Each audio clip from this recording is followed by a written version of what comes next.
They say curiosity killed the cat, but no one ever talks about what happens to the one who just stood at the door and walked in anyway. I've replayed that moment 1,000 times.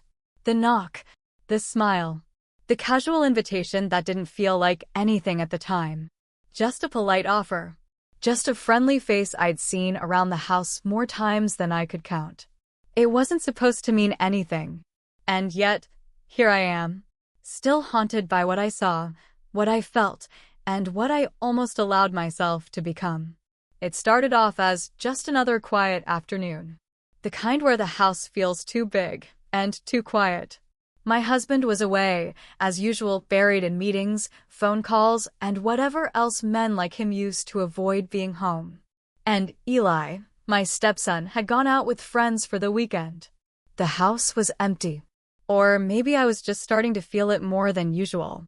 You know that kind of silence that doesn't just fill a room, it settles on your skin? It wraps around you like a second layer. Cold. Heavy. Invisible. That was my day. I was sipping lukewarm coffee, staring out the kitchen window, watching nothing in particular. Then, a message. Hey, are you home? Thought I'd drop something by. Jordan, my stepson's friend. Polite. Clean cut. The kind of young man mothers always say has been raised right. He had always been respectful, always said hello with a soft smile, always offered to help carry bags or wash up after dinner. You know, just nice. Easy to be around. The kind of presence that makes you feel seen, even when no one else is looking. So when he asked if he could stop by, I didn't think twice. Why would I? I wasn't expecting anything, and I certainly wasn't prepared for what that visit would stir up inside me. He brought banana bread. Still warm. Said he baked it himself. He laughed when I asked if that was really true. Said he was trying to get better in the kitchen. I told him I wished I had someone to bake for me more often. And when I said that, there was a pause. A tiny one, but enough to feel the shift in the air. I should have noticed it then. I should have paid attention. Because that was the first crack in the door I didn't know I was opening. He asked me if I wanted to come over next time for coffee. Said he wanted my opinion on his new recipe. He said it so casually, so sweetly. And I was lonely. That's the part one can't escape, no matter how many ways I try to explain it. I wasn't looking for anything. I wasn't planning anything. I just said yes. And that yes changed everything. I didn't know it yet, but I'd already started walking into something I couldn't undo. Something I still think about when the house goes quiet again, and I find myself staring out that same kitchen window, coffee in hand, wondering who I was before that day, and who I became after it.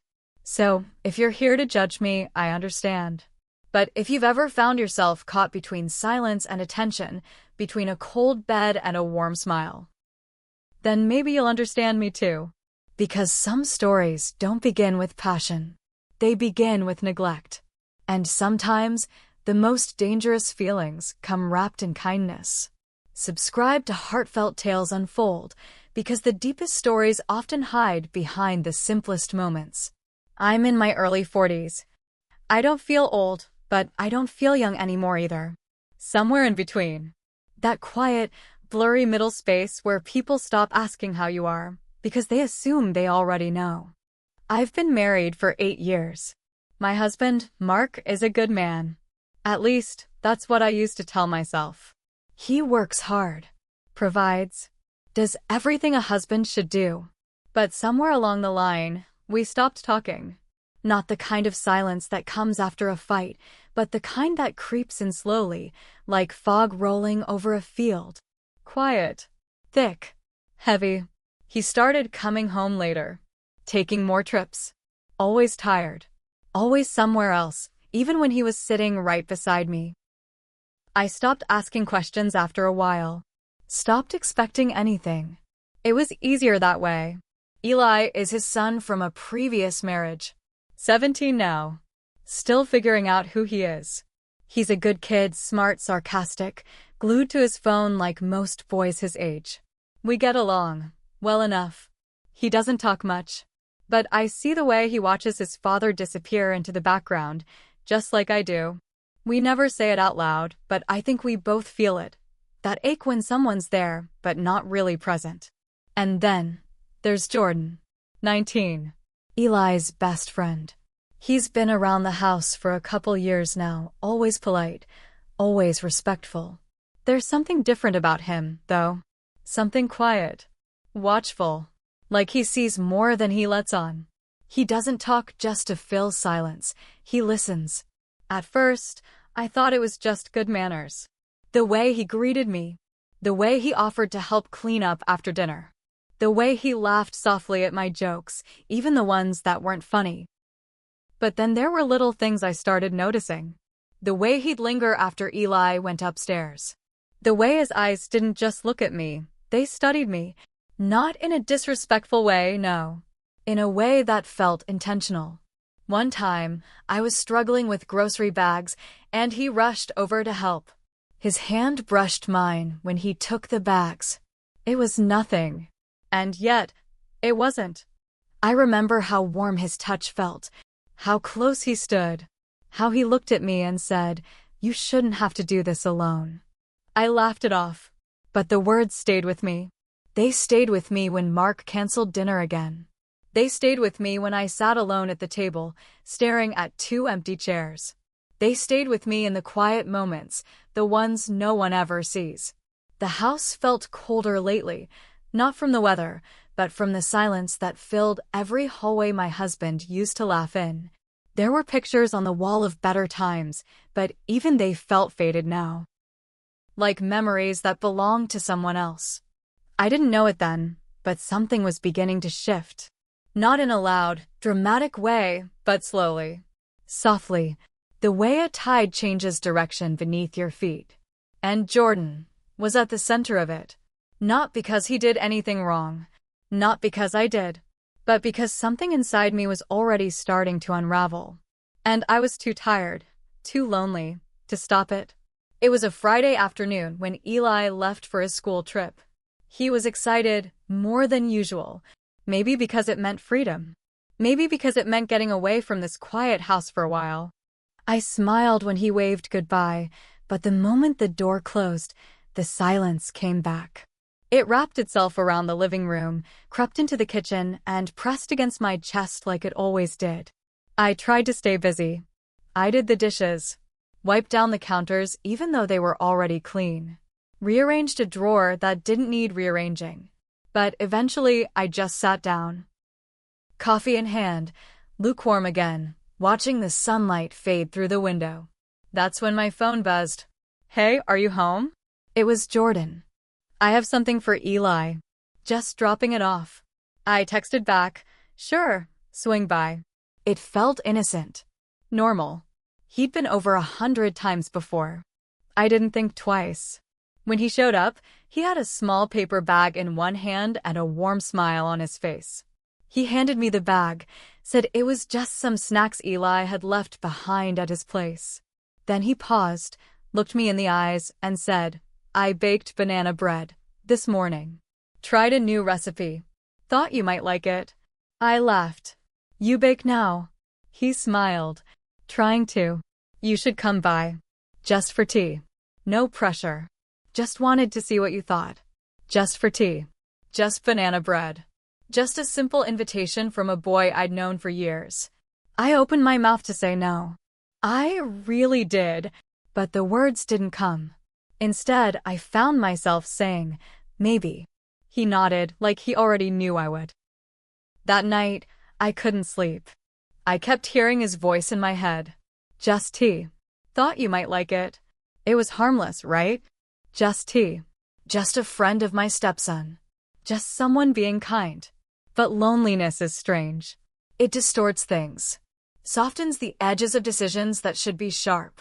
Makes you feel grateful for attention that shouldn't mean so much. The next day, I found myself walking to his place. I didn't dress up. But I also did not try. I told myself it was nothing. Just banana bread. Just tea. Just a way to pass an hour in a weekend that was otherwise going to be so quiet. I rang the bell, and when the door opened, I saw it right away in his eyes. That look. The one that wasn't just friendly. The one that made my stomach tighten and my heart beat faster than it should have. He welcomed me in. The place smelled sweet, vanilla and cinnamon, and something warmer beneath it all. It felt cozy. Safe. I sat on the couch while he poured tea. I sipped it slowly. Complimented the banana bread. He smiled. But what I didn't realize was, he hadn't invited me over for banana bread. He'd invited me for something else. And I had walked straight into it, without a clue how far I was about to fall. I sat on his couch, legs crossed, hands wrapped around the warm mug he handed me. The lighting was soft, not too dim, not too bright.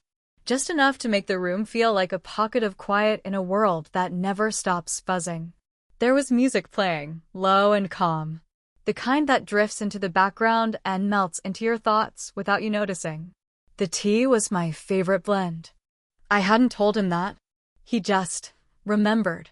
That little detail hit harder than I expected. My own husband hadn't remembered how I took my tea in years. Not without asking first. Jordan sat across from me at first. Leaned forward a little. Elbows resting on his knees. He wasn't scrolling on his phone.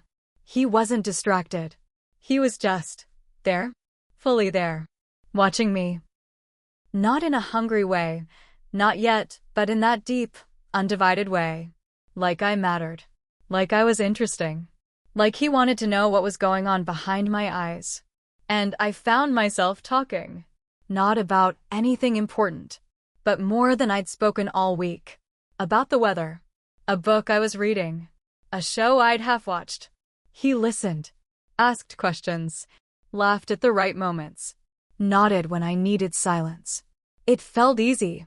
Too easy. And that's when my mind started to spiral. Why does this feel so easy? Why does it feel so good to be heard like this? Am I really this starved for attention?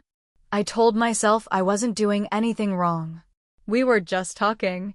Just two people sipping tea and eating banana bread on a quiet weekend afternoon. But deep down, something in me stirred.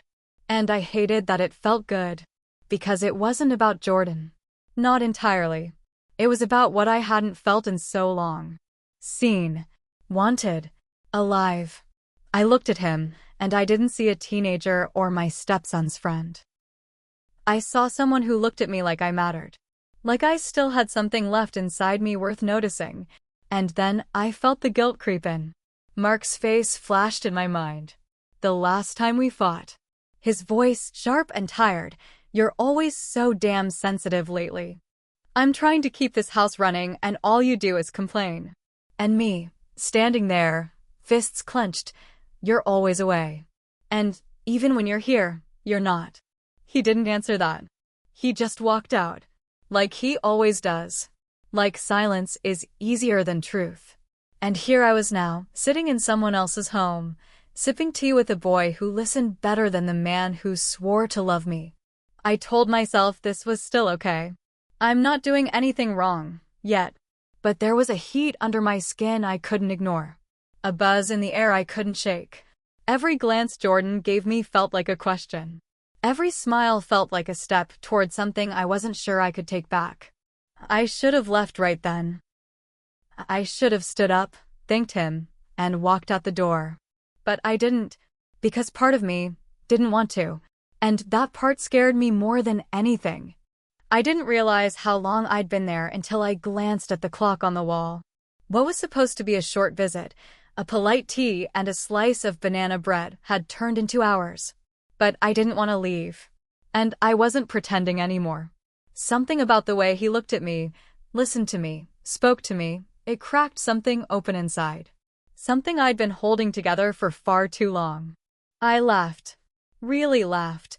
The kind that rises up from your chest and escapes before you can catch it. It had been weeks since I laughed like that. Months, maybe. And when I looked at Jordan, he was already smiling. Not the kind of smile you throw out of politeness, but the kind that says, I'm glad you're still capable of joy. He got up to refill the tea. This time, he sat beside me when he came back. Closer. Too close. Our knees brushed. He didn't move. And neither did I. I felt my breath catch, just a little. Not from fear. From awareness. From the sudden realization that we weren't pretending anymore either. I kept telling myself it was nothing. A touch. A glance. A silence. But in that moment, it felt louder than anything I'd ever heard. There was no music playing anymore. Just the sound of our breathing. My mug was still warm in my hand, but I barely noticed it, because all I could feel was the heat of his leg next to mine. The tension between us, thick enough to cut with a knife. He looked at me. I looked back. And we didn't look away. He whispered, almost like he was afraid to say it too loud, "You deserve more than just being a ghost in your own home." My throat tightened, because that's exactly what I had become. Not a wife. Not a woman. Not even a person, some days. Just someone who folded clothes, made dinner, stared at empty chairs, and watched silence fill the rooms where love used to live. And now, here was this boy, this young man, seeing me in a way I hadn't been seen in years. Not for what I did, but for who I was. And then, he asked me something I never expected. Something that made the room spin a little. Something that made my stomach flip and my hands tremble, just slightly. He leaned in, voice low, eyes searching mine. And he said, "Have you ever wondered what it would feel like to be wanted again?" I didn't answer. I couldn't. Because the truth was, I had. More than I ever wanted to admit. And now that question was out in the open, hanging heavy between us, and there was no way to put it back. He leaned in closer, voice barely more than a whisper, soft, careful, like he was touching the edge of something sacred. "You don't have to go back yet." His hand found mine. Not quickly. Not forcefully. Just gently. The way someone reaches for something they're afraid might break if they hold it too tight. His fingers rested over mine, and I felt it instantly. This quiet kind of warmth that spread through me like a secret I wasn't supposed to be keeping. I didn't pull away. I should have. I didn't. For a moment, time blurred. The room seemed smaller. Closer. I could hear my own heartbeat. His breath. The hush of something unsaid rising between us. Our faces were so close. And I swear, if I had moved even slightly, even a fraction of an inch, our lips would have touched. But he didn't kiss me. Not then. Instead, he spoke. "I've felt this way for a long time," he said. His eyes were searching mine, not for permission, but for truth. "Ever since I first saw how empty your eyes looked, when Mark walked into the room and didn't even notice you." I didn't say anything. I couldn't. My throat was tight. My chest aching. He kept going. "I know I'm not supposed to say this," he whispered, "but Eli doesn't treat you like he should either. Like you matter. Like you're more than just someone who makes dinner and disappears." And then he said it. "You deserve to be worshipped." That word. It didn't feel dirty. It felt dangerous. Like it had slipped through some locked door I'd been guarding for years. And that was when I stood up too fast. The mug in my hand nearly spilled. I couldn't breathe. My skin burned, not from shame, but from recognition. From knowing, deep down, that some part of me had been waiting to hear those words, and now that I had, I couldn't unhear them. Guilt hit me like a crashing wave. It filled every part of me, rushed up my spine, squeezed my chest, made my legs feel like they were made of glass. I backed away from him, lips parted, eyes wide. I should go," I said, barely able to get the words out. And I meant it. I needed to leave. To get out before I did something I couldn't undo. But before I could take another step, he said one more thing. One more sentence that shook me to my core. Something I never imagined hearing from someone like him. Something I haven't stopped hearing in my head since the moment I walked out that door. I walked home in a fog. The air felt thick, like it was pressing down on my shoulders. My fingers were trembling, even though I wasn't cold. My skin burned from where his hand had touched mine. I didn't cry. I didn't scream. I didn't feel anything, not in the way I thought I would. Just numb. The world moved around me, cars passing, Neighbors walking their dogs, someone mowing a lawn in the distance, but none of it touched me. I was somewhere else entirely. Still sitting on that couch.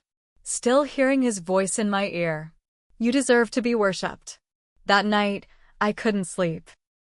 I tossed and turned, sheets twisted around my legs, sweat clinging to my back even though the room was cool. Every time I closed my eyes, I saw him. The way he looked at me. The way he said my name. The way he paused, like he was afraid of hurting me, but more afraid of never trying. And somewhere in the middle of that sleepless haze, I dreamed. Not a wild, shameful dream. Just him, sitting across from me, laughing, reaching for my hand again, whispering words I hadn't heard from anyone in years. You deserve more.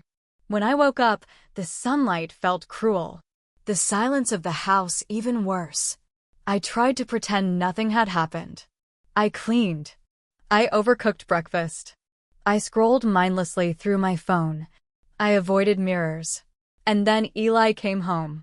He didn't say much. Just dropped his bag by the door, mumbled a tired hello, and went straight to his room. But something in the way he looked at me quickly, then away, made my stomach drop. Did he know? Did I look different? Did guilt have a face, and was I wearing it? I told myself I was imagining it. But he kept his distance for days after. Fewer words. Fewer glances. A strange tension in the air, thin and sharp like glass underfoot. And Jordan, he didn't come around. Not that week. Not the one after. His silence was louder than anything. I kept waiting for the doorbell to ring. For a knock. For something. Anything. But it didn't come. Not until the third week. I was folding laundry in the living room, trying to feel normal again, when my phone buzzed. One new message. I meant every word. And I'd wait, if you ever changed your mind. That was it.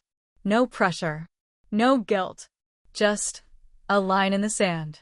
And suddenly, everything I had been pushing down came rushing back. The warmth. The ache. The longing I didn't want to admit still lived inside me. I stared at the message for a long time. Longer than I should have. I didn't reply. But I didn't delete it either. It's still there, tucked quietly in my inbox like a secret only I know how to read. Sometimes, when the house is quiet again and my husband's voice is just a memory of an echo, I read it. Just once. And I ask myself the question I still don't know how to answer. Was I a monster, or just human?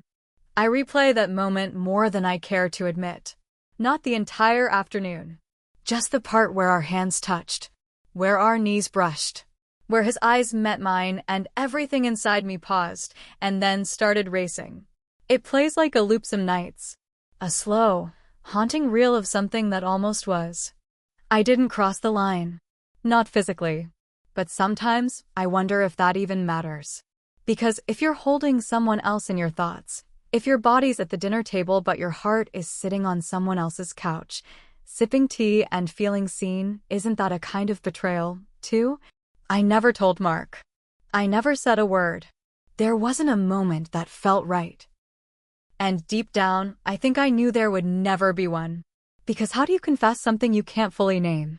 How do you explain wanting something that didn't even happen, but still feels like it did? The loneliness never left. I wish I could say it did. That I found some clarity or closure or peace. But the truth is, that ache still lingers. Like background noise. Always there. Always humming beneath the surface. And the guilt, it has a weight to it. Heavy and invisible. Like I'm carrying a bag no one else can see. Smiling through it. Folding laundry through it. Kissing my husband goodnight through it. Pretending. Pretending I'm whole. Last week, I saw Jordan on the street.